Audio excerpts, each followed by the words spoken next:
رحم اللہ من قرأ الفاتحہ. بسم اللہ الرحمن الرحیم الحمد للہ رب العالمین الرحمن الرحیم مالک یوم الدین ایاک نعبد و ایاک نستعین اہدنا الصراط المستقیم صراط الذین انعمت علیہم غیر المغضوب علیہم.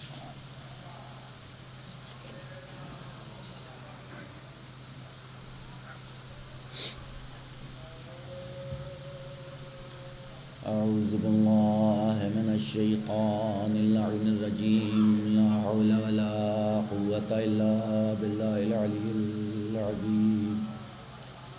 بسم اللہ الرحمن الرحیم الحمد للہ رب العالمین بارئ الخلائق اجمعین والصلاة والسلام علی اشرف الانبیاء والمرسلین صاحب العود والکوثر والتاج والمخبر والخطبة والمنبر والوجه الأنور والخد الأقمر والجبين الأزهر والعزب الأطهر والنصب الأشهر النبي الأمي المكي المدني القرشي الهاشمي الأبطعي البتي الطعامي الحجازي العربي الرسول المسدد المصطفى الأمجد المحمود الأحمد مولانا مولى الكونين جد الحسن والحسين بالقاسم محمد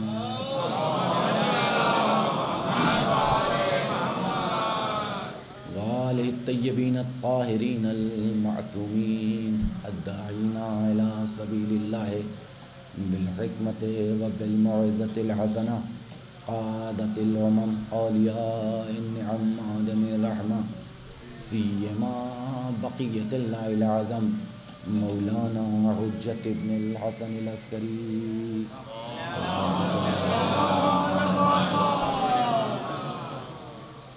اما بعد فقد قال اللہ تعالی وتبارک فی قرآن المجید بسم اللہ الرحمن الرحیم وجعلناهم أئمة يهدون بأمرنا وأوحينا إليهم فعل الخيرات وإقام الصلاة وإيتاء الزكاة وكانوا لنا عابدين. ایک سے بات پڑھ لینا.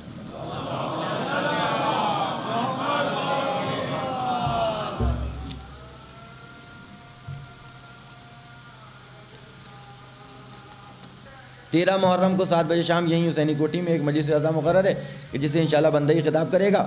آپ حضرات شرکت کی استدعا ہے اور یہ مجلس ہوگی ایصال ثواب کے لیے امیر محمد سعید خان مرحوم اور والدہ محترمہ اور شرکت کے متمنی فرزندان سید مہدی علی خان اور سید عباس علی خان.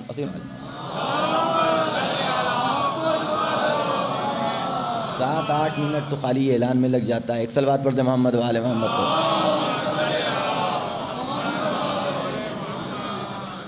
اس سے بہتر انداز میں نعرہ صلوات.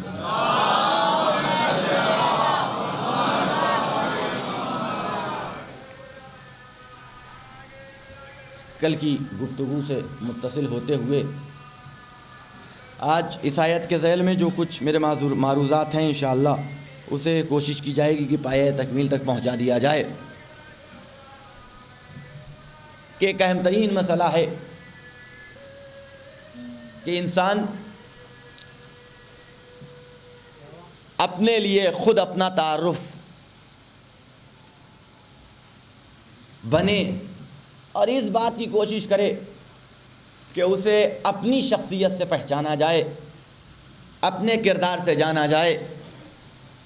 نہ یہ کہ وہ اپنی بلندی کو کسی بیساکھی کے سہارے سے اور کسی دوسرے کے حوالے سے اپنے آپ کو پہچنوائے. اس کا بہت بڑا اثر اور اس کا بہت بڑا تعلق گھر کی تربیت سے ہے کہ کیسی تربیت کی جا رہی ہے، ماں باپ کیسا کردار بیٹے کو عطا کر رہے ہیں، اولاد کو دے رہے ہیں. جیسا کردار ملے گا اسی اعتبار سے وہ اولاد تربیت پائے گی اور وہی ذہنیت اس کی قرار پائے گی. علوم دین نے تو غور کیجئے گا میں کیا عرض کر رہا ہوں، بڑی عجیب بات ہے یہ. اب وہ عجیب بات یہ ہے کہ علوم بشریات کے ماہرین نے تو قلم اٹھایا ہے، اس بات پہ کتابیں لکھی ہیں، اس بات پہ قلم چلایا ہے کہ اولاد کے اندر کتنی خصوصیات ماں سے منتقل ہوتی ہیں اور کتنی خصوصیات باپ سے منتقل ہوتی ہیں۔ توجہ فرمائیں آپ، علوم بشریات کے ماہرین نے تو اس حوالے سے گفتگو کی کہ کون کون سی خصوصیت ہے کہ جو اولاد میں ماں سے ملتی ہے، ماں کے حوالے سے آتی ہے، اور کون کون سی خصوصیات ہے کہ جو باپ کے حوالے سے۔ لیکن یہ تفسیر لکھنے والے، قرآن کی تفسیر پیش کرنے والے مفسرین فراموش کر گئے، بڑے بڑی تحقیق کرنے والے بھول گئے کہ اس حوالے سے بھی کچھ تحریر کرتے، نہیں معلوم کس کے شجرے کو چھپانا تھا، نہیں معلوم کہ کس کے حسب نسب پہ پردہ ڈالنا تھا، ماؤں کا تذکرہ آتا تو سارے راز عیاں ہو جاتے۔ غور فرمائے میں کیا عرض کر رہا ہوں، ساری باتیں پتہ چل جاتی۔ اب سب بات میں کیوں بتاؤں؟ جائیے آپ تاریخ میں پوچھئے کہ مکے کا کون سردار ایسا تھا کہ جس کی 80 بیٹیاں تھیں؟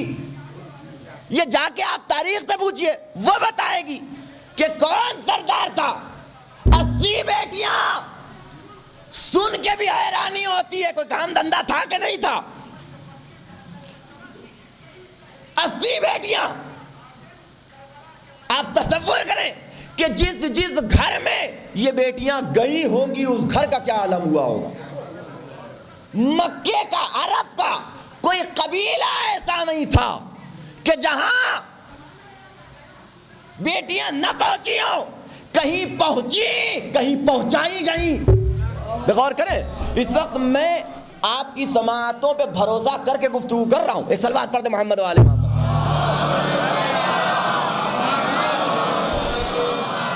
کہیں پہنچی، کہیں پہنچائی گئی۔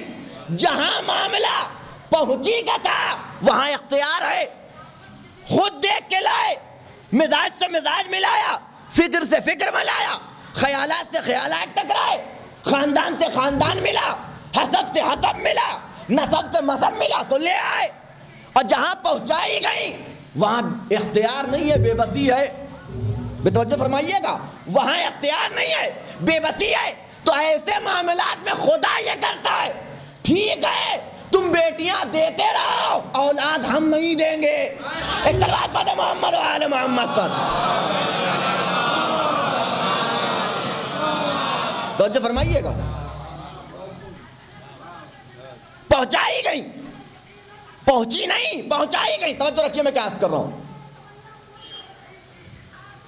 بڑی تمنا تھی اور بڑی خواہش تھی، کل بھی تھی اور آج بھی ہے کہ ہمارے یہاں بھی ایک چراغ روشن ہو جاتا، ہمارے یہاں بھی ایک نور آ جاتا۔ نور کے منکروں کے یہاں نور آئے تو کیسے آئے؟ بڑی تمنا، بڑی خواہش تھی، کل بھی تھی اور آج بھی ہے کہ اے کاش ہمارے یہاں بھی کوئی ایسا ہوتا کہ جو فرزند رسول اللہ کہلاتا۔ غور فرمائیے گا، کوئی ہمارے یہاں ایسا ہوتا کہ جو فرزند رسول اللہ کہلاتا۔ یہی وجہ تھی کہ جب ایک سے نہ ملا تو دوسرے نے دوسری دے دی۔ خدا نے کہا تم دیتے رہو، ہم نہیں دیں گے۔ ایک صلوات پڑھیں محمد و آل محمد پر۔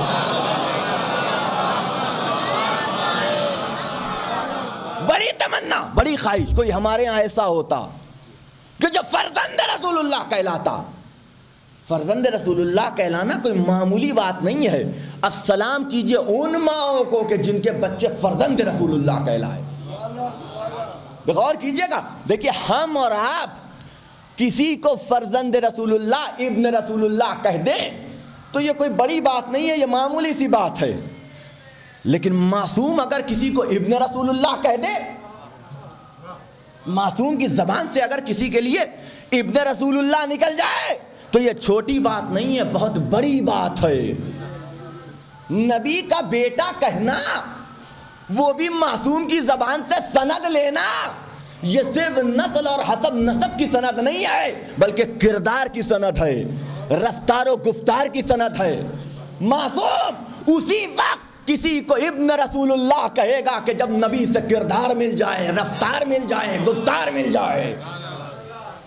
اب عظمت کا اندازہ لگائے کہ اگر معصوم مثلا زیارت میں شہزادے علی اکبر کو ابن رسول اللہ کہے تو علی اکبر کی عظمت کے ساتھ ساتھ لیلا کا مرتبہ بھی سمجھ میں آتا ہے۔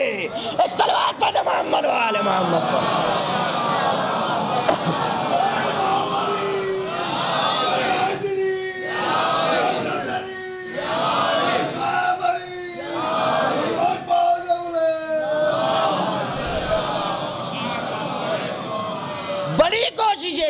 بڑی کوششیں کی گئیں کہ کوئی ہمارے درمیان میں بھی ایسا ہو کہ صرف اور صرف ہمارا نبی سے سحری رشتہ نہ رہ جائے، نسلی رشتہ بن جائے۔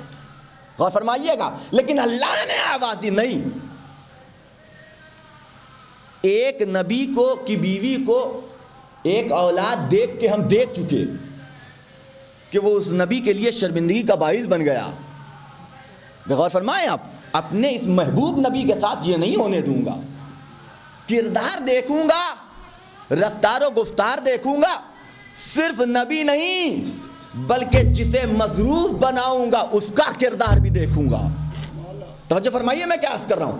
بڑی کوششیں نہ مل پائی تو آخر میں دوسروں کو مقابلے میں لایا گیا۔ ابھی سب باتیں کھل کے نہیں بیان کی جا سکتی، کچھ آپ کی سماعتوں پہ بھروسہ کر کے بھی بیان کرنا پڑتا ہے۔ آپ خود سمجھ لیجئے، لایا گیا بڑی مومنہ، صدیقہ، طاہرہ، یہ سارے فضائل بیان کیے گئے۔ کاہے کے لیے؟ تاکہ ختیجہ کبریٰ کے مقابلے میں کسی کو کھڑا کیا جا سکے۔ لیکن اللہ کی شان دیکھیے کہ تمہارا نبی سے محبت کرنا یہ اور ہے، نبی کا کسی سے محبت کرنا یہ اور ہے۔ توجہ رکھیے گا، تم وہ کہ جو عاشق نبی، ختیجہ وہ کہ جسے محمد عربی خاتم النبیین سید المرسلین احترام دیتے تھے۔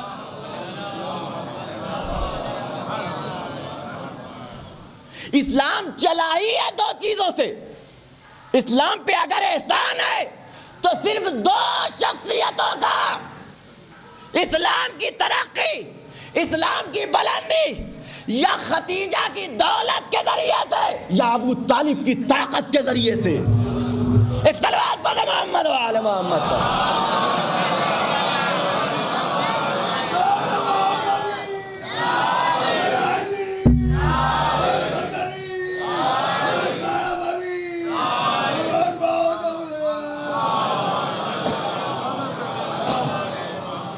توجہ فرمائیں آپ، ان دو شخصیتوں سے چلائی ہے، لیکن ان دونوں شخصیتوں کو ڈیمیج کرنے کی کوشش کی گئی کہ نہیں کی گئی؟ بھئی ایک کے مقابلے میں دوسروں کو کھڑا کر دیا گیا تو جناب ابو طالب کی عظمت گھٹانے کے لیے، جس نے ساری عمر نبی کی پرورش کی اس کا کوئی مرتبہ نہیں، جس نے چند مہینے اپنی گود میں پال لیا حلیمہ سعدیہ، اتنے فضائل اور اتنے مناقب بیان کیے جاتے ہیں کہ نہ پوچھئے۔ احسان ہے ان کا رسول کے اوپر، انہوں نے پالا، انہوں نے پرورش کی، کاہے کے لیے؟ صرف اس لیے کہ ابو طالب کی عظمت کو گھٹایا جا سکے۔ لیکن تاریخ تو دیکھیے، میں نے کہا نا کہ جادو وہ جو سر چڑھ کے بولے، جادو اسے کہتے ہیں کہ جو سر چڑھ کے بولے۔ یہ اللہ کا کمال ہے کہ تم لکھو گے گھٹانے کے لیے، لیکن وہ سبب بڑھ جائے گا ان کی عظمت میں اضافے کا۔ یہ انتظام ہم کریں گے۔ پرورش کس نے کی؟ کہ نبی کو پالا ہے حلیمہ سعدیہ نے، پرورش کی ہے حلیمہ سعدیہ نے۔ توجہ رکھیے گا۔ اور پھر وہی مورخ لکھتا ہے کہ جب جناب حلیمہ لے گئی تو بڑا قسمہ پرسی کا عالم تھا۔ ایک اونٹنی تھی کہ جو نہایت نحیف و لاغر تھی، ایک بکری تھی کہ جس نے دودھ دینا بند کر دیا تھا، ایک کھجور کا درخت تھا کہ جو سوکھ چکا تھا، سوکھ گیا تھا، کچھ نہ تھا جناب حلیمہ سعدیہ کے پاس۔ ایک بکری، توجہ رکھیے میں کیا عرض کر رہا ہوں، کہ جس نے دودھ دینا بند کر دیا، ایک کھجور کا درخت کہ جو سوکھ چکا تھا، ایک اٹھنی کہ جو نہایت نہیں بلاغر، لیکن جب حلیمہ رسول خدا کو لے کے اپنے گھر میں پہنچی ہے تو وہ درخت کہ جو سوکھ چکا تھا نبی کے فیض سے پھلدار بن گیا، وہ بکری کہ جس نے دودھ دینا بند کر دیا تھا اس نے دودھ دینا شروع کر دیا، وہ اٹھنی کہ جو لاغر ہو گئی تھی چاق و تونگر بن گئی۔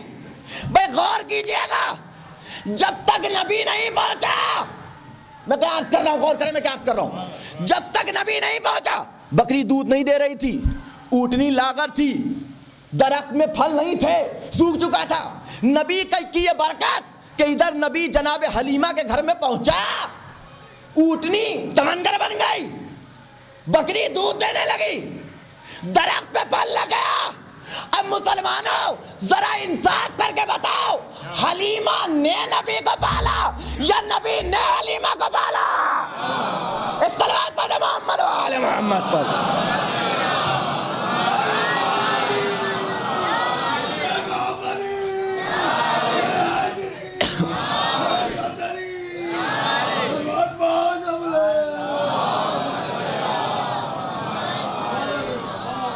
کردار کھڑا کیا گیا، یہ کردار کھڑا کیا گیا، لیکن یہ تو دیکھو کہ وہاں آنے کا اعجاز یہ تھا، لیکن وہاں پہنچے نبی تو سب کچھ مل گیا، لیکن ابو طالب کی قربانی تو دیکھو کہ نبی کی حفاظت کرتے ہوئے ابو طالب کا سب کچھ لٹ گیا۔ یہ زیادہ فضیلت ہے یا وہ زیادہ فضیلت ہے؟ غور فرمائے میں کیا عرض کر رہا ہوں، میں اپنی بات کی طرف واپس لوٹتا ہوں آیت کے ذیل میں، آج چاہتا ہوں بات مکمل ہو جائے، ایک صلوات پڑھ دیں محمد و آل محمد پر۔ قرآن کی آیت سورہ انبیاء کا کہ یہ ٹکڑا کہ جسے میں نے آپ کے سامنے عنوان کلام قرار دیا، کھلے لفظوں میں اللہ اعلان کر رہا ہے کہ ہادی بنانا اور امام بنانے کی ذمہ داری ہماری ہے، ہم امام بنائیں گے، ہم تمہارا ہادی مقرر کریں گے۔ وَجَعَلْنَاهُمْ أَئِمَّةً، ہم نے امام قرار دیا، کاہے کے لیے؟ یہدون بِأَمْرِنَا، کاہے کے لیے؟ تاکہ تمہاری ہدایت کا انتظام ہو سکے۔ وَأَوْحَيْنَا إِلَيْهِمْ فِعْلَ الْخَيْرَاتِ، اور ہم نے انہیں فعل خیرات کی، عمل خیر کی وحی فرمائی۔ وَإِقَامَ الصَّلَاةِ، نماز کے قائم کرنے کا انہیں حکم دیا۔ وَإِيتَاءَ الزَّکَاۃ، زکوٰۃ کے ادا کرنے کا۔ وَكَانُوا لَنَا عَابِدِينَ، یہی لوگ تو ہیں کہ جو ہمارے سچے عبادت گزار۔ جس ٹکڑے پہ آج توجہ دلانا چاہتا ہوں وہ خدا کا پہلا جملہ، وَجَعَلْنَاهُمْ أَئِمَّةً، ہم نے امام بنایا۔ کیسے؟ یہدون بِأَمْرِنَا، یہ ہدایت کریں گے لیکن میرے امر کے ذریعے سے۔ غور کیجئے گا، میرے امر کے ذریعے سے۔ تو اب سوال یہاں پہ یہ ہے کہ قدرت کہہ رہی کہ ہدایت کریں گے میرے امر کے ذریعے سے، ہمارے امر کے ذریعے سے، تو آخر یہ امر خدا ہے کیا؟ یہ کیا ہے امر خدا کہ جس کے حوالے سے آیت بیان کر رہی کہ یہدون بِأَمْرِنَا، ہمارے امر کے ذریعے سے تمہاری ہدایت فرمائیں گے۔ یہ امر الہی کس شے کا نام ہے؟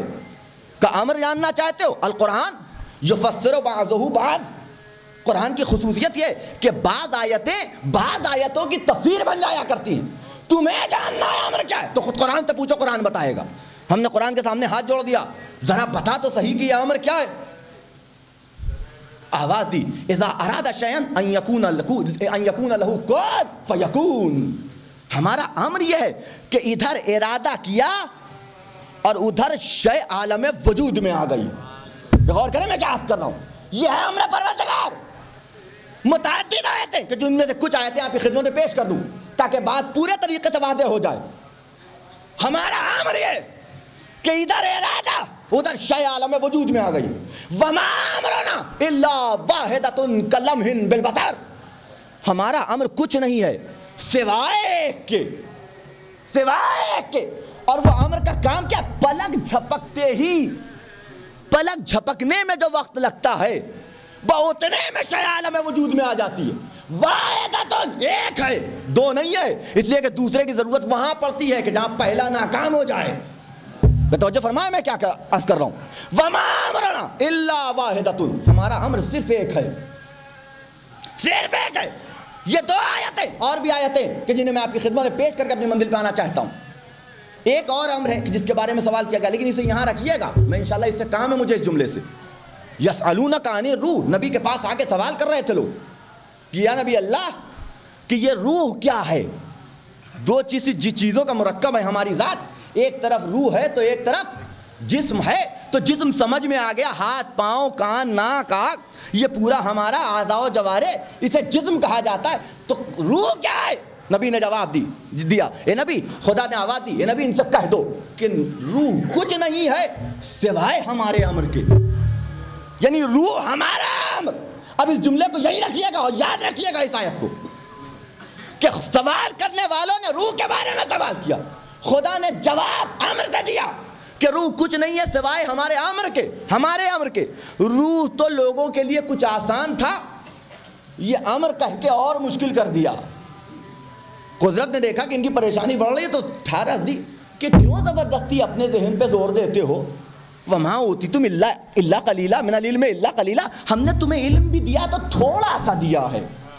تھوڑے سے علم کے ساتھ ہمارے علوم معارف کے خزانے کو سمجھ لینا یہ تمہارے بس کی بات نہیں ہے کہ نہیں ہے. اذا بلغ الکلام الی اللہ, جب بات ہم تک پہنچ جائے تو چپ ہو جایا کرو, قابلیت نہ کیا کرو بلا وجہ کی.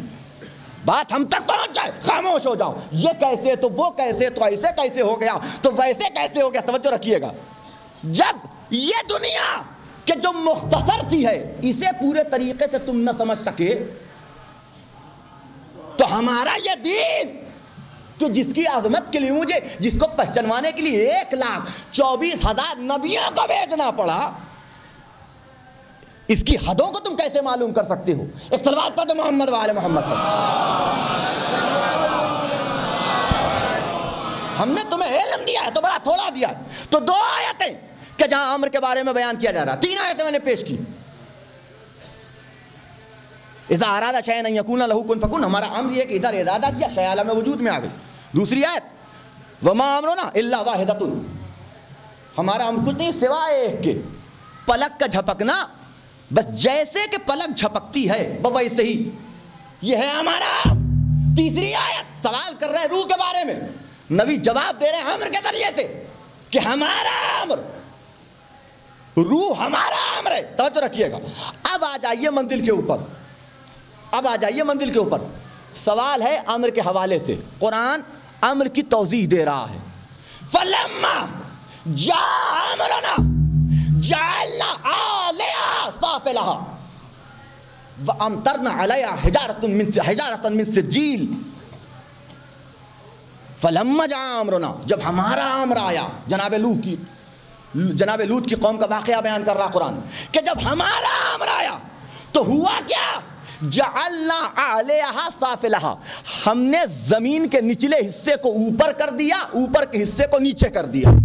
میں توجہ رکھیے میں کیا عرض کر رہا ہوں, کاہے کے ذریعے سے, امر کے ذریعے سے. وَأَمْطَرْنَا عَلَيْهَا حِجَارَةً مِّن سِجِّيلٍ, اور ہم نے ان کے اوپر سجیل منضود, ہم نے ان کے اوپر آگ کے گولوں کی بارش کر دی آسمان سے. وَأَمْطَرْنَا عَلَيْهَا, ہم نے ان کے اوپر آگ کے گولوں کی بارش کر کے رکھ دی. غور کیجئے گا, امر کی طاقت دیکھ رہے ہیں آپ کہ زمین کے نچلے حصے کو اوپر کر دیا گیا, اوپر کے حصے کو نیچے کر دیا گیا. ایک طاقت, دوسری طاقت پھر دکھا رہا ہے قرآن. حتی اذا جاء امرنا وفارت تنور, جب ہمارا امر آیا تو تنور سے بھی پانی کا فوارہ پھوٹ پڑا. غور فرمائیے گا, حتی اذا جاء امرنا وفارت تنور, جب میرا امر آیا تو تنور سے بھی کچھ اس طریقے سے بھی سننے کی آیت ڈالیے. قرآن کی آیتیں ہیں. ایک صلوات پڑھ دیں محمد وآل محمد پر. جب ہمارا امر آیا تو تنور سے پانی کا فوارہ ٹوٹ پڑا. توجہ رکھیے گا, 3 طاقت قرآن اپنے امر کی بیان کر رہا ہے. پہلی طاقت کہ امر کے ذریعے سے ہم نے زمین کے نچلے حصے کو اوپر کر دیا, اوپر کے حصے کو نیچے کر دیا.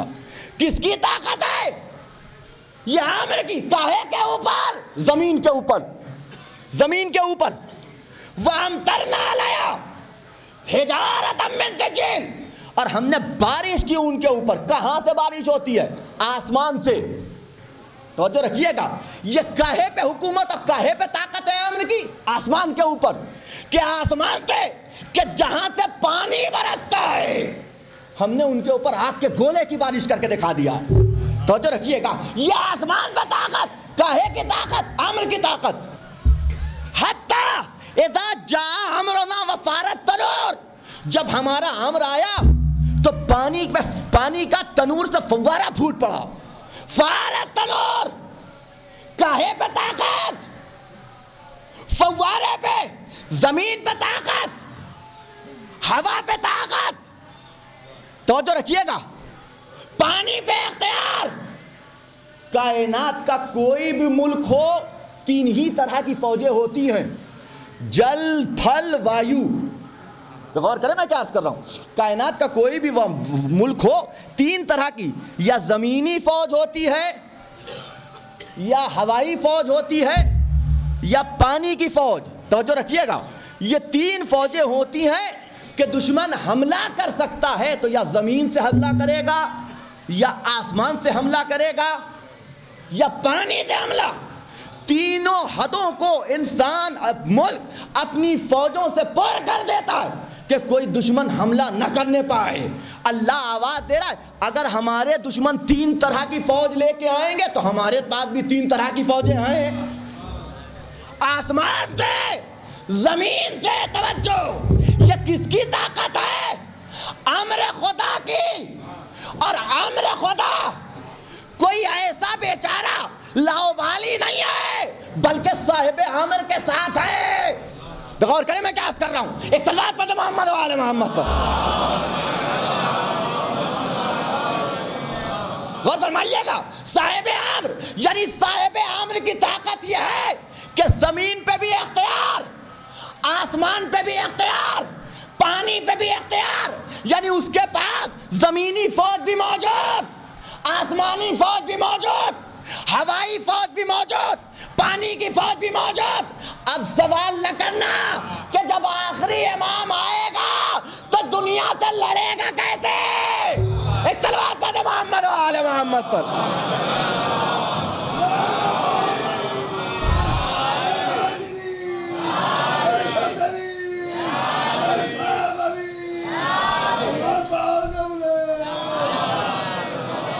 غور فرما رہے ہیں آپ بھئی، یہ تین ہی طرح کی تو فوجیں ہوتی ہیں، تین طرح کی، یا زمینی فوج، یا ہوائی فوج. جب انسان کی عادت پڑ جائے مرغن کھانے کی تو سوکھی روٹی بہت مشکل سے حلق سے اترتی ہے. ایک صلوات پڑھ دیں محمد و آل محمد پر.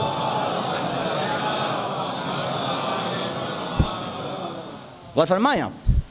تو تین طرح کی فوجیں کا ہمارے پاس بھی ہیں، زمینی فوج بھی ہے، زمینی فوج بھی ہے. جعلنا علیہا سافلہ، ہم نے زمین کا تختہ پلٹ کے رکھ دیا، اتنی طاقت ہے ہمارے اندر. وَأَمْطَرْنَا عَلَيْهَا حِجَارَةً مِّن سِجِّيلٍ، کہ ان کے اوپر ہم نے بارش کی، آسمان سے بارش کی، پتھروں کی بارش، پتھروں کی بارش. اور پھر قدرت آواز دے رہی ہے کہ ہمارے پاس پانی کی فوج بھی موجود ہے. نہیں ابھی رکیے، میں نے کہا نا کہ آپ کی ایک آیت میں نے پڑھی تھی، اس کے حوالے سے ابھی گفتگو کرنا ہے مجھے. پانی کی فوج بھی ہمارے پاس موجود ہے. حتی اذا جاء امرنا وفارت تنور، جناب نوح کا واقعہ، جناب نوح کے حوالے سے آیت ہے کہ جب ہمارا امر آیا، ہمارا امر آیا، دعا نوح نے کی تھی، عذاب امر کے ذریعے سے آیا. توجہ فرمائیے. اب عظمت سمجھ میں آئی کہ خدا نے یہ کیوں کہا تھا کہ اطیعوا اللہ و اطیعوا الرسول و اولی الامر منکم. اللہ کی اطاعت کرو، اس کے رسول کی اطاعت کرو، صاحب امر کی اطاعت کرو. اگر اطاعت میں رہو گے تو امام کے ساتھیوں میں کسی تینوں فوج میں سے کسی ایک میں امام شامل کر لیں گے. ایک صلوات پڑھیں محمد و آل محمد پر.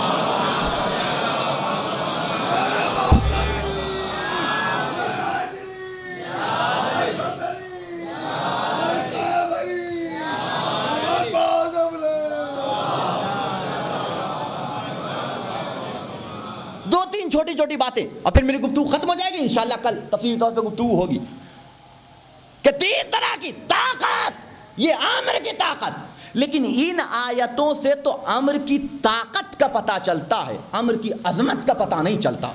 تو غور کریں میں کیا عرض کر رہا ہوں، ایک صلوات پڑھ دیں محمد والے محمد پر۔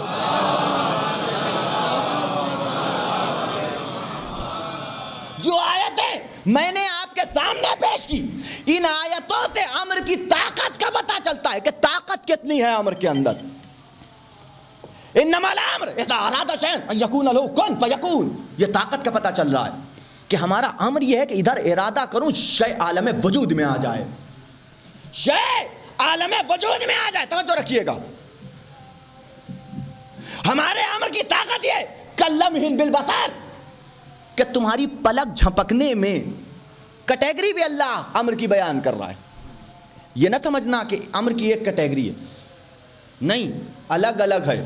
استعداد اور صلاحیت کے اعتبار سے ہم نے کہ اگر ایک چھوٹا سا حرف مل جائے تو کلمہ بالبصر کی مثال ہمیں ملتی ہے آصف بن برقیہ کی شکل میں، پلک جھپکنا۔ تخت بلقیس کون لا سکتا ہے؟ کہ اتنی دیر میں لاؤں گا، انہوں نے کہا اتنی دیر میں لاؤں گا، انہوں نے کہا یا نبی اللہ آپ کی پلک نہیں جھپکے گی، آ جائے گا۔ اچھا اب اجازت لینے کا بھی ٹائم نہیں پھر، ورنہ اتنی دیر میں جتنے پوچھے حضور جائیں اتنی دیر میں تو کئی بار جناب سلیمان پلکیں جھپکا لیں گے، اور ادھر پلک جھپکی، پلٹ کے دیکھا تو بغل میں تخت بلقیس۔ یہ ہے کلمہ بالبصر، پلک جھپکنا۔ حتی اذا جاء امرنا، ہمارا امر پلک جھپکنا اور حاضر۔ توجہ رکھیے گا، یہ ہے طاقت۔ لیکن میں نے کہا امر کی کیٹیگری یہ ہے سب سے کم کیٹیگری والا امر، سب سے بڑی کیٹیگری والا امر دیکھنا ہے تو وہاں اجازت، وہاں حکم دینے کی ضرورت نہیں پڑتی۔ غور فرمائیے گا، شمون کے دروازے پہ علی کھڑے ہو کے کہتے اگر میں کہہ دوں، اگر میں چاہوں تو یہ دیوار سونے کی ہو جائے، وہ ہو گئی۔ غور فرمائیے گا، یہ اعلیٰ ترین کیٹیگری خدا نے بیان کیا نا کہ یہ اعلیٰ ترین کیٹیگری۔ اور پھر قدرت کہہ رہی کہ اس کے علاوہ اور بھی طاقتیں، زمین پہ میرے امر کی حکومت، آسمان پہ میرے امر کی حکومت، پانی پہ میرے امر کی حکومت۔ یہ طاقت اور اختیار کا پتہ، لیکن عظمت کا پتہ کہاں سے چلے؟ عظمت کا پتہ لگانا ہے، آؤ آدم کے پاس، دیکھو قرآن کیا کہہ رہا ہے، اذا نفخت فیہ من روحی، کہ جب میں آدم کے پتلے میں روح پھونکوں فقعوا لہ ساجدین، تو تم سب کے سب سجدے میں گر جانا۔ کون کہہ رہا ہے؟ قرآن حکم دے رہا ہے کہ جب میں آدم کے پتلے میں روح پھونکوں، واقعہ کیا ہوا تھا کہ حکم دیا تھا، پتلا تیار ہو گیا، جب آدم کے پتلے میں روح پھونکی جائے تو تم سب کے سب سجدے میں گر جانا۔ سب نے سجدہ کر لیا، پھونکی گئی روح، سجدہ۔ ایک تھا کہ جو اکڑ گیا، ایک تھا نا کہ جو اکڑ گیا، کہ میں نہیں کرتا سجدہ۔ کہ کیوں نہیں کرے گا؟ کہ اسے مٹی سے بنایا مجھے، آگ سے، آگ مٹی سے افضل۔ توجہ رکھیے گا، آگ مٹی سے افضل۔ یہی تو شیطان دھوکہ کھا گیا کہ افضلیت کا معیار اس نے مادے کو بنا لیا۔ توجہ فرمائیے گا، اس نے افضلیت کا معیار مادے کو، مٹی بھی مادہ، آگ بھی مادہ، افضلیت کا معیار اس نے مادے کو بنا لیا۔ اللہ کے ہاں افضلیت مادے سے نہیں ہوتی، توجہ رکھیے گا، بلکہ یہ دیکھا جائے گا کہ مانوی اعتبار سے اس کی کنڈیشن کیا ہے۔ اور فرمایا میں کیا عرض کر رہا ہوں، تو انکار کر بیٹھا۔ قدرت نے آواز دی نکل میری بارگاہ سے، اور پھر ایک جملہ قدرت نے کہا کہ جس کے اوپر مترجمین نے بہت زیادہ ترجمے میں اس کے حوالے سے ملے گا آپ کو، وَكَانَ مِنَ الْكَافِرِينَ۔ بس اس ایک جملے پہ آپ کی توجہ، پھر اپنی منزل پہ آؤں گا۔ وَكَانَ مِنَ الْكَافِرِينَ، ادھر اس نے انکار سجدہ کیا، اللہ نے نکالا، پھر قرآن نے کہا یہ تو کافرین میں سے ہو گیا۔ غور کیجئے گا، یہ کافرین میں تھے، اس کا تعلق کفار تھے۔ ایک ترجمہ تو یہ ہوا، ایک ترجمہ ماضی کا کیا گیا، وَكَانَ مِنَ الْكَافِرِينَ، وہ کافروں میں سے تھا ہی۔ غور کیجئے گا، اگر مان لیا جائے ترجمے کو تو ذرا سی توجہ آپ میری طرف کریں تو میں اپنی بات کو آپ کی خدمت میں پیش کروں۔ وَكَانَ مِنَ الْكَافِرِينَ، وہ کافرین میں سے تھا کافر۔ میں آپ تو کہتا ہوں شیطان کے انکار سجدہ سے پہلے کی کنڈیشن ذرا مجھے بتائیے، انکار سجدہ سے پہلے کنڈیشن بتائیے۔ نمازی رکوع کرنے والا، قیام و قعود بجا لانے والا، اللہ کی وحدانیت پہ یقین رکھنے والا، توجہ فرمائیے گا، قیامت پہ اعتبار رکھنے والا، اتنی نمازیں کہ جن ہونے کے باوجود ملائکہ کی صف میں جا کے بیٹھ گیا، توجہ فرمائیے گا، ملائکہ کی صف میں جا کے بیٹھ گیا، اور وہ بھی صف میں کہاں؟ اب یہ ہماری روایت نہیں ہے، کہاں بیٹھا؟ سب سے پہلی صف میں، یہ ہماری روایت نہیں ہے۔ اتنی عبادتیں کہ ملائکہ کی سب سے پہلی صف میں بیٹھا، اور خالی بیٹھ گیا ہوتا تو کوئی بات نہیں تھی، ہم بھی برداشت کر لیتے۔ کہنے لگے کہ رش کے ملائکہ بن گیا، رش کے ملائکہ، یعنی کیا مطلب؟ رش کے انسان کسی اپنے سے چھوٹے کی فضیلت کو دیکھ کے نہیں کرتا۔ غور کیجئے گا، کسی غریب کے گھر میں اگر 8,000 روپے کا فریج آ جائے، آپ کے گھر میں 1,00,000 روپے کا فریج ہے، تو آپ رش کریں گے یا وہ رش کرے گا؟ بھئی آپ نہیں کریں گے، اس کے پاس ہے کیا؟ بڑا چھوٹے کو دیکھ کے رش نہیں کرتا، بلکہ چھوٹا بڑے کو دیکھ کے رش کرتا ہے۔ رش کے ملائکہ بن گیا، یعنی کیا مطلب؟ یعنی ملائکہ سے افضل ہو گیا۔ مسلمانوں عقل کے ناخون لو، اور کتنی بڑی ناانصافی ہے مسلمانوں کی، دیکھیے کہ اگر بڑھانے پہ تل جائیں تو شیطان کو ملائکہ سے بڑھا دے، اور گھٹانے پہ تل جائیں تو نبی کو جبریل کو نبی کا استاد بتا دے۔ غور فرمایا، یہ دو رنگی پالیسی، وہاں شیطان کو رش کے ملائکہ بنا بیٹھے، اور یہاں اتنی عبادتیں تھی کہ نہیں شیطان کی؟ اتنی عبادتیں۔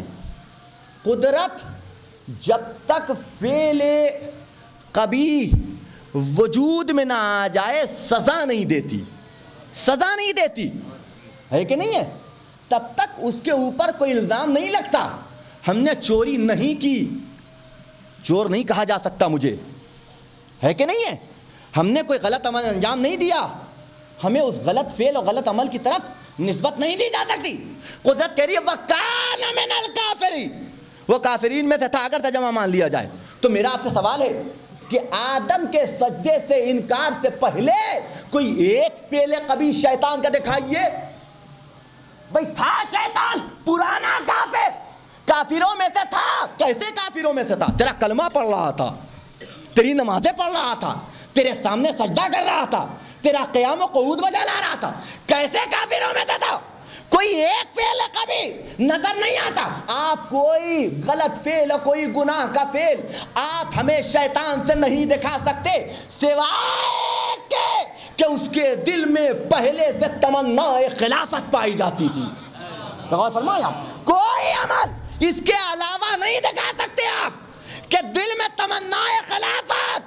قدرت نے ایک قانون ہمارے حوالے کیا، آپ سوچیں کہ اگر دل میں تمنا خلافت آ جائے تو قدرت اسے کافر مان لے۔ اب اگر کوئی خلافت کو ختم کر کے بیٹھ جائے، ایک صلوات پڑھیں محمد و آل محمد پر۔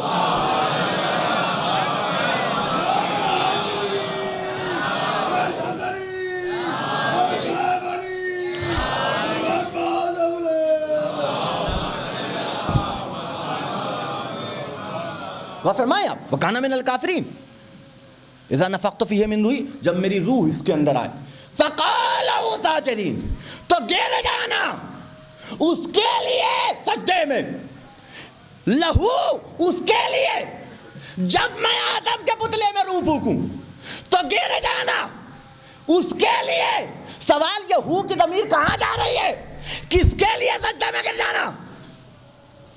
آپ ہو کی ضمیر کو اگر آدم کی طرف لے جائے تو آدم کا پتلا تو پہلے سے تھا، آدم کا پتلا تو پہلے سے تھا، آدم کو سجدہ کروا لینا چاہیے تھا۔ توجہ رکھیے گا، تو پتہ چلا یہ ہو کی ضمیر لہو اس کے لیے، یہ اس کے سے مراد آدم کا پتلا نہیں ہے، بلکہ وہ روح ہے کہ جو آدم کے پتلے میں آئے۔ غور فرمایا، یہ سجدہ آدم کو نہیں ہو رہا ہے بلکہ اس روح کو ہو رہا ہے کہ جو آدم کے پتلے میں آ رہی ہے۔ غور کیجئے گا، اور روح کیا ہے؟ من امر ربی، روح ہے امر پروردگار۔ غور کریں عزیزان گرامی، اس کا مطلب سجدہ ہوا ہے تو امر پروردگار کو امر پروردگار، اب اس امر کی عظمت کا اندازہ لگو کہ اگر آدم کے پتلے میں آ جائے تو مسجود ملائکہ بنا دے، اگر کعبے میں آ جائے تو کعبے کو لوگوں کا قبلہ بنا دے۔ ایک تلوار پڑھ محمد و آل محمد پر۔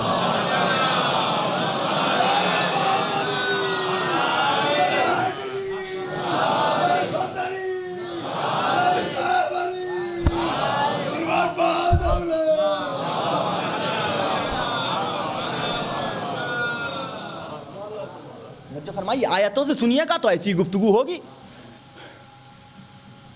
کچھ کے دل کے اندر سے اترے گی تو کچھ کے سر کے اوپر سے گزرے گی۔ ایک صلوات پڑھ دیں محمد و آل محمد پر۔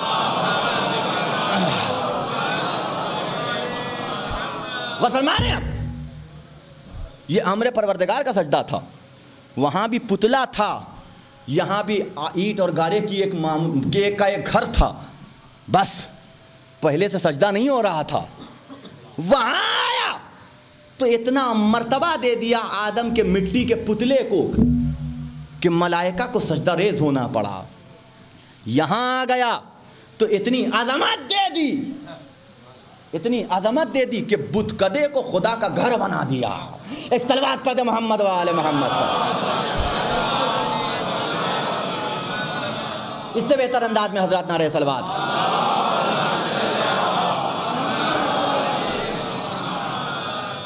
یہ ہے امر پروردگار، یہ امر پروردگار کی عظمت ہے، وہ طاقت تھی، یہ عظمت ہے، یہ عظمت ہے۔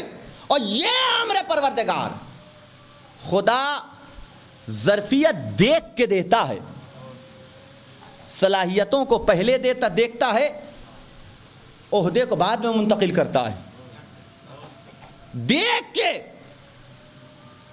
اور اس کے بعد عہدہ منتقل ہوا کرتا ہے۔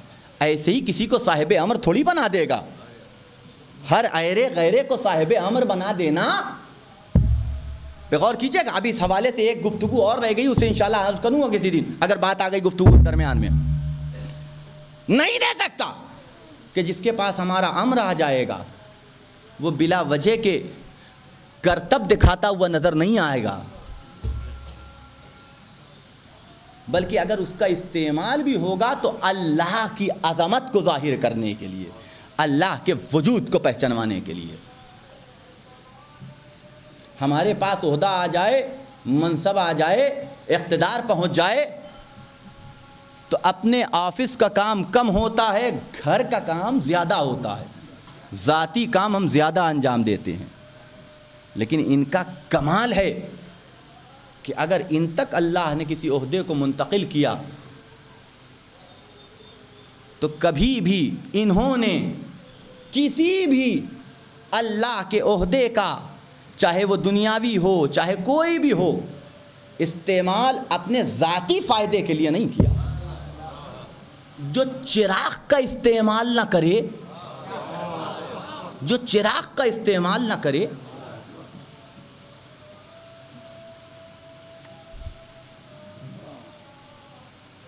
دو نبی کے جلیل القدر صحابی علی سے ملنے کے لیے آئے، کاہے کے لیے؟ کہ بیت المال سے ہمارے وظیفے میں اضافہ ہو جائے۔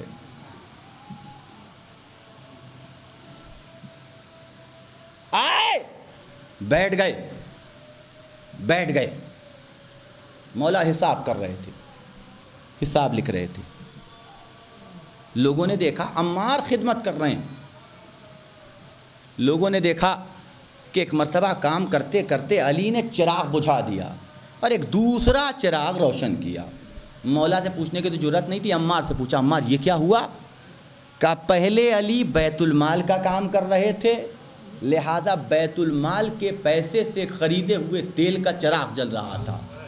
اب علی ذاتی کام کر رہے ہیں تو اب علی کا اپنا ذاتی چراغ جل رہا ہے۔ غور فرما رہے ہیں آپ؟ یہ چھوٹی چھوٹی باتیں جس پہ ہم توجہ نہیں کرتے، یعنی اسے تو کوئی کرپشن مانتا ہی نہیں ہے، اسے تو کوئی کرپشن مانے ہی گا نہیں کہ ارے اتنا اختیار بھی نہیں ہے انہیں، اتنا اختیار بھی نہیں ہے انہیں، حالانکہ اجازت ہے شریعت کی طرف سے، ایسا بھی نہیں کہ شریعت نے اجازت نہ دے رکھی ہو۔ غور فرمائیں آپ، لیکن اس کے باوجود علی کو گوارا نہیں ہے جو مباح کو بھی اپنے لیے حرام قرار دے لے، وہ حرام کو اپنے تک نزدیک کیسے آنے دے سکتا ہے؟ توجہ فرمائیے گا. بجھا دیا علی نے وہ چراغ جلایا کہ جو اپنے پیسے سے تھا. پیش کیا گیا کھجور، بسم اللہ، کھانے کا وقت ہے، نوش فرمائیے. کہا نہیں، ہم تو علی کے ساتھ کھائیں گے. ضد پکڑ لی کہ علی کے ساتھ کھائیں گے. کہا نوش فرمائیے. کہا نہیں، ہمیں علی کے ساتھ کھانا ہے. عمار نے اٹھا کے پتھر دے دیا کہ لیجئے. کہ یہ کیا؟ کہا آج علی اپنے پیٹ پہ باندھ کے سوئے گا، کھانا نہیں کھائے گا. غور فرما رہے ہیں آپ؟ آج ان لوگوں کی ہمراہی کرنی ہے کہ جو آج بھوکے سونے والے ہیں. یہ ہے کردار علی ابن ابی طالب. یہ ہے عہدے دار خداوند کہ جسے اللہ نے اپنا منصب حوالے کیا. غور فرما رہے ہیں آپ کہ آج علی کھانا نہیں کھائے گا. ہے کھجور کا طبق رکھا ہوا ہے، کھا سکتے تھے، ایسا نہیں ہے، لیکن کیسے کھا لے مولا؟ امیر المومنین ہیں. امیر المومنین مومنین کا خیال نہیں کرے گا تو اور کون کرے گا؟ کیسے اپنے دہن تک لے جاؤں، کیسے اسے نوش کر لوں کہ میری حکومت میں کچھ ایسے ہیں کہ جنہیں آج بھوکے پیٹ سونا ہے. اور غور کیجئے گا، یہ عمل علی صرف مسلمان اور غیر مسلمان اور مومن دیکھ کے نہیں انجام دیتے تھے، اس لیے کہ علی صرف مسلمانوں کے امام اور مسلمانوں کے امیر بن کے نہیں آئے تھے. کائنات میں جہاں جہاں تک حیات پائی جاتی ہے، علی ہر ایک کے امیر تھے اور ہر ایک کا خیال کرنا تھا. ہو سکتا ہے کہ علی کی حکومت میں کوئی ایسا نہ ہو، اور یہ میرا اپنا عقیدہ ہے اور میرا اپنا دل کہتا ہے کہ ممکن ہے کہ ایسا ہی ہو. کیسے کوئی علی کی حکومت میں بھوکا سو سکتا ہے کہ جو اپنے کندھے پہ روٹیاں لاد کے ایک ایک کے دروازے پہ روٹیاں پہنچائے، پہلے دوسروں کو کھلائے پھر خود کھائے. اس کی حکومت میں بس میری گفتگو ختم ہو گئی، میں آ گیا اپنی منزل کے اوپر. یہ ہے منصبدار خداوند کہ جسے اللہ نے اپنا امر عطا کیا ہے. یہ ان طاقتوں کا استعمال اپنی فضیلت اور اپنے کاموں کے لیے نہیں کیا کرتے. کوئی سوال نہ کرے کہ حسین کے ہاتھ میں سارا اختیار تھا، چاہتے تو کربلا کا نقشہ بدل سکتے تھے، چاہتے تو کربلا کا نقشہ بدل سکتے تھے. نہیں، بس لو میری گفتگو ختم ہو گئی، میں آ گیا مال مجلس کہ جسے مصائب کربلا کہا جاتا ہے. آج 7 محرم کی تاریخ ہے. آج ہمیں ماتم کرنا ہے ایک یتیم کا، ایک یتیم کا ماتم. کون یتیم؟ یتیم حسن شہزادہ قاسم.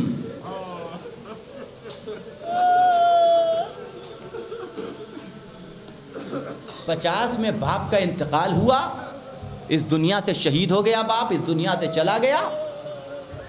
3 سال کی عمر جناب قاسم کی، 3 سال کی عمر قاسم کی. حسن جگر کے 72 ٹکڑے لگن میں آ چکے ہیں، لیٹے ہوئے ہیں، وصیتیں کر رہے ہیں کہ دیکھو ہمارے بعد اب امامت کی ذمہ داری حسین کی ہے، دیکھو اب تمہیں ان کی اتباع کرنا ہے، اب تمہیں ان کی پیروی کرنی ہے، اب تمہیں ان کے نقش قدم پہ چلنا ہے، اب تمہیں ان کو اپنا امام ماننا ہے.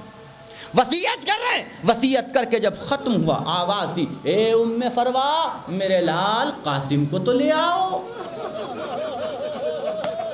لایا گیا جناب قاسم کو. امام نے آغوش میں لیا، بدن کا بوسہ دینا شروع کیا.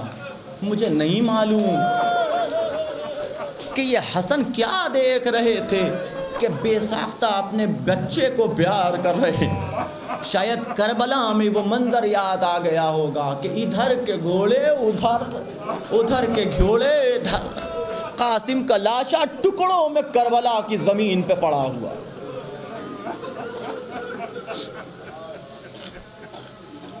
اپنے انداز میں حسن نے کچھ گفتگو کی قاسم سے. پھر سرہانے سے ایک تعویذ اٹھایا، قاسم کے بازو پہ باندھ دیا۔ اے میرے لال، جب کوئی بہت بڑی مصیبت میں پڑ جانا تو اپنے بازو سے اس تعویذ کو اتار کے پڑھ لینا، تمہاری مشکل حل ہو جائے گی۔ دو چار جملے اور سن لو۔ تعویذ باندھ دیا، مشکل پڑے تو اس تعویذ کو کھول کے پڑھ دینا۔ سن 60 تک قاسم پہ کوئی ایسی مصیبت نہیں آئی کہ قاسم کو تعویذ پڑھنے کی ضرورت پڑتی، اور آتی بھی کہتے جس کا حسین جیسا نثار ہونے والا چچا ہو اس پہ کوئی مصیبت آ کیسے سکتی ہے۔ سن 60 کربلا کا میدان، شب عاشور، اصحاب کا خیمہ، مولا محضر شہادت پڑھ کے سنا رہے ہیں۔ دفتر شجاعت، وہ فہرست کہ جنہیں کل حسین کے اوپر کربلا کے میدان میں اپنی جان نثار کرنی ہے، ان کے نام بیان کر رہے ہیں۔ شہزادہ قاسم بھی موجود۔ اے حبیب تمہارا نام بھی ہے، اے زہیر تمہارا نام بھی ہے، اے مسلم ابن اوسجا تمہارا نام بھی ہے، اے اون محمد تمہارا نام بھی ہے۔ ایک ایک کا نام بیان کر رہے ہیں، سب کا نام بیان کر چکے۔ حسین نے محضر شہادت کو بند کر دیا۔ شہزادہ قاسم ایک کونے سے آواز دیتا، اور چچا میں، چچا کیا میرا نام محضر شہادت میں نہیں ہے؟ حسین کی آنکھوں سے آنسو جاری ہو گئے۔ تھا نام، لیکن یتیم حسن کو بتاتے تو کیسے بتاتے؟ اے میرے لال میرے پاس آؤ۔ بلایا حسین نے، سینے سے لگایا ہوگا، پیشانی کا بوسہ دیا ہوگا۔ بھائی کی یادگار ہے، بھائی کی یادگار ہے، وہ بھی حسن جیسے بھائی کی یادگار۔ آواز دی میرے لال بس ایک سوال کرنا چاہتا ہوں۔ کہے چچا پوچھئے، کیا پوچھنا؟ پر اتنا بتا دو کہ موت تمہارے نزدیک کیسی ہے؟ دیکھو 13 سال کا بچہ، 13 سال کا بچہ کتنا عارفانہ جواب دیتا ہے۔ اے چچا بس اتنا سمجھ لو کہ موت میرے نزدیک شہد سے زیادہ شیریں ہے۔ اے میرے لال تمہارا کیا؟ علی اصغر کا نام بھی محضر شہادت میں ہے۔ قاسم کے لبوں پہ ایک مرتبہ مسکراہٹ آئی ہوگی، لیکن دفتر قاسم کا چہرہ بدل گیا ہوگا۔ اپنے نام کے بارے میں خبر ملی تو قاسم خوش ہو گئے ہوں گے۔ علی اصغر کو پتا چلا، ہاتھوں کو جوڑ لیا۔ اے چچا ذرا یہ تو بتاؤ کیا اشقیاء خیمے میں آ جائیں گے؟ ہوا اب عزہ اور اقربا کی باری آئی۔ اون محمد جام شہادت نوش کر رہے ہیں، اولاد عقیل جام شہادت نوش کر رہی ہیں، اولاد مسلم جام شہادت نوش کر رہی ہیں۔ ایک ایک کربلا کے میدان میں جا کے جام شہادت، یہ چھوٹا سا بچہ بار بار ہاتھوں کو جوڑے ہوئے آگے بڑھتا، چچا اب مجھے بھی اجازت دے دو، چچا اب مجھے بھی اجازت۔ اے میرے لال تم میرے بھائی کی نشانی ہو، اے میرے لخت جگر، میں اپنے بھیا کو کیا جواب دوں گا؟ کیسے تمہیں اجازت دے دوں؟ رنجیدہ ہو گئے قاسم، آ گئے خیمے میں، اپنے دونوں پیروں میں گردن ڈال کے بیٹھ گئے، آنکھوں سے آنسو جاری ہو گئے۔ ماں نے دیکھا، اے میرے لال گریہ کیوں کر رہے ہو؟ کہ مادر گرامی چچا مرنے کی اجازت نہیں دیتے۔ یاد آیا ماں کو تمہارے بابا نے تمہارے بازو پہ ایک تعویذ باندھی تھی، ایک تعویذ باندھی تھی، اور یہ کہا تھا کہ جب کوئی بڑی مصیبت کا وقت پڑے تو اس تعویذ کو کھول کے دیکھ لینا۔ اب اس سے بڑی مصیبت کا اور کیا وقت ہو سکتا ہے کہ فرزند رسول نرغہ آدم میں گراؤ۔ اے قاسم تعویذ کھولو۔ یاد آیا، فوراً جناب قاسم نے تعویذ اپنے بازو سے اتاری، اسے کھولا، پڑھنا شروع کیا۔ عزیزو جانتے ہو کیا لکھا تھا؟ اے میرے لال قاسم یاد رکھنا کہ جب میرا بھائی نرغہ آدم میں گھرا ہوا ہو، جب میرا بھائی نرغہ آدم میں گھرا ہوا ہو، ہر طرف سے دشمن اسے قتل کرنے کے لیے آمادہ ہو، اے قاسم میری طرف سے میرے بھائی پہ اپنی جان نثار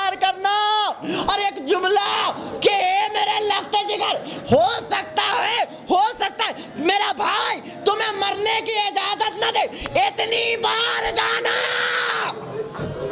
اتنی بار حسین سے اذن طلب کرنا کہ حسین کو تمہیں مرنے کی اجازت دینی پڑے۔ یہ نہیں کہا امام نے یہ نہیں کہا کہ اگر حسین اجازت نہ دے تو میں تمہیں اجازت دیتا ہوں چلے جانا، نہیں، میرے بھائی سے اجازت طلب کرنا۔ کیوں؟ اس لیے کہ وہ امام وقت ہے، اس وقت اسی کی اطاعت واجب ہے۔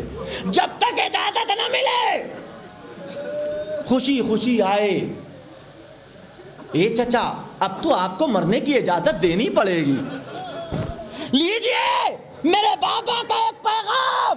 بہت دنوں کے بعد حسین کو بھائی کی تحریر ملی تھی، آنکھوں سے لگایا، بوسہ دیا، پڑھنا شروع کیا، ادھر تحریر ختم ہوئی، ادھر آنکھوں سے آنسو جاری ہو گئے۔ تاریخ نے لکھا اتنا روئے کہ غش طاری ہو گیا، اتنا روئے بھائی کی تحریر پڑھ کے کہ بے حال ہو گئے حسین۔ امام پہ وہ غشی نہیں طاری ہوتی کہ جو ہم پہ اور آپ پہ طاری ہوتی ہے، اتنا روئے بھائی کی یاد میں۔ اے میرے لال، اب میں تمہیں روکنے کا اختیار نہیں رکھتا، میرے بھائی کا حکم ہے، لیکن ذرا میرے پاس آؤ، اے فضا ذرا صندوق تو نکال کے لے آؤ۔ صندوق لائی گئی، حسن کا امامہ سر پہ رکھا، حسن کی ردا دوش پہ ڈالی اور اس کے بعد گھوڑے پہ سوار کیا۔ تاریخ نے لکھا ہے کہ یہ بچہ ابھی بالغ نہیں ہوا تھا، اتنا کم سن تھا کہ پیر رکاب تک نہیں پہنچ رہے تھے، اپنے سے گھوڑے پہ سوار نہیں ہو سکتا تھا۔ عباس و علی اکبر نے سہارا دے کے گھوڑے پہ سوار کیا، لیکن گھوڑے پہ آنے کے بعد، اسب پہ سوار ہونے کے بعد، اب 13 سال کا بچہ کیوں نہ ہو وہ بھی علی ہے، میدان کارزار میں آئے۔ عباس کے شاگرد کا نام ہے قاسم، ایک طرف سے عباس، ایک طرف سے علی اکبر جوش و شجاعت دلا رہے ہیں۔ مرحبا قاسم، کیا کہنے قاسم، بہترین وار تھا، شاباش قاسم۔ آپ تصور کیجئے کہ عباس و علی اکبر داہنے بائیں سے جسے جوش و شجاعت دلائیں، وہ 13 سال کا نوجوان بچہ، جوش وقار کا عالم کیا ہوگا، کس طریقے سے لڑ رہا ہوگا۔ حملہ کرتے جاتے ہیں، ایک صدا گونجی کہ دیکھو یہ علی کا پوتا ہے، دیکھو یہ عباس کا بھتیجا ہے، اسے مارنا ہے تو چاروں طرف سے گھیر کے مارو۔ عزیزو آزما چکے تھے کہ جو سامنے سے آیا قاسم کے سامنے مارا گیا، لہذا کوشش اس بات کی گئی کہ پیچھے سے حملہ کرو۔ ہاں عزیزو، ایک شقی پیچھے سے چھپتا ہوا آیا، چھوٹا سا قاسم سر کے اوپر تلوار کا وار کیا، سر شگافتہ ہوا قاسم نے گھوڑے کی باہوں میں باہیں ڈالے، سنبھلا نہ گیا، گھوڑے سے زمین کی طرف آواز دیا، ماہو ادرکنی، اے چچا مدد کو آؤ۔ بس 2 جملے عزیزو، اے چچا مدد کو آؤ۔ حسین نے قاسم کے قاتل کو دیکھا، ذوالفقار میں آن سے نکلی، حملہ کیا، یہ حسین کا حملہ تھا، بھگدڑ مچی، قاسم کا لاشا زمین پہ، گھوڑوں کی ٹاپ۔ عزیزو کربلا میں جو بھی زمین پہ آیا ہے اس نے حسین کو پکارا، کسی نے آواز دیا ماں ادرکنی، کسی نے آواز دیے مولا مدد کو آؤ، کسی نے آواز دیے مامو سلام قبول کرو۔ قاسم نے بھی پکارا، لیکن دونوں کی آواز میں بڑا فرق تھا۔ جس نے پکارا ہے ایک مرتبہ پکارا، لیکن قاسم بار بار تڑپ تڑپ کے آواز دیتے، یا ماں ادرکنی، یا ماں ادرکنی۔ علماء نے بیان کیا، ارے ادھر کے گھوڑے ادھر، گھوڑے کی ٹاپ سینے پہ پڑتی تھی، قاسم تڑپ کے آواز دیتے تھے۔ بس لوگ گفتگو ختم ہو گئی۔ کربلا میں 2 لاشیں پامال ہوئے ہیں، 2 لاشیں پامال ہوئے ہیں، باقی سب کو ان کے خاندان والوں نے بچا لیا تاریخ کے اعتبار سے، لیکن 2 لاشیں کربلا میں پامال ہوئے، ایک حسین کا لاشا، ایک قاسم کا لاشا۔ دونوں میں بڑا فرق تھا. حسین کا لاشا اس وقت پامال ہوا جب روح بدن سے نکل چلے تھے. ہائے قاتل ابھی زندہ تھے, گھوڑوں کی ٹانپیں. اے چچا میری مدد کو, لاشا ٹکڑے ٹکڑے.